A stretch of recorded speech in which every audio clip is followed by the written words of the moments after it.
अनुभवता येणार आहे। बहुचर्चित शिवमंदिर आर्ट फेस्टिवल यंदा 29 फेब्रुवारी ते 3 मार्च या कालावधीत रंगणार असून यंदा प्रसिद्ध गायिका मैथिली ठाकूर, साधना सरगम, गायक अभिजित भट्टाचार्य, कैलाश खेर आणि सोनू निगम आपली कला सादर करणार आहेत। कल्याण लोकसभेचे खासदार डॉ. श्रीकांत शिंदे फाउंडेशनच्या माध्यमातून हे आर्ट फेस्टिवल आयोजित करण्यात आलं असून यंदाचं हे फेस्टिवलचं 7वं वर्ष आहे।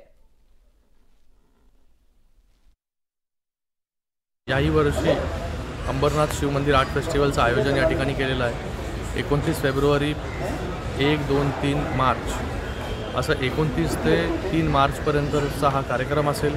या कार्यक्रमामध्ये दिग्गज कलाकार जे आहेत ह्या शिवमंदिराच्या प्रांगणामध्ये परफॉर्म करणार आहेत, त्यांची कला सादर त्या ठिकाणी करणार आहेत। 29ला मैथिली ठाकूर असेल, 1 तारखेला अभिजित भट्टाचार्य, साधना सरगम, 2 तारखेला कैलाश खेर आणि 3 तारखेला सोनू निगम असे दिग्गज कलाकार जे आहेत हे या ठिकाणी परफॉर्म करतील। पहिल्या दिवशी जे आहे याचं ओपनिंग, याचं इनॉग्रेशन जे आहे सुप्रसिद्ध अभिनेता संजय दत्त हे त्या ठिकाणी करणार आहेत। आणि त्याचबरोबर 3 तारखेला जे आहे माननीय मुख्यमंत्री एकनाथजी शिंदे साहेब, त्याचबरोबर गोविंद देवगिरी महाराज असतील आणि रामदेव बाबा असतील हे देखील त्या ठिकाणी उपस्थित राहणार आहेत।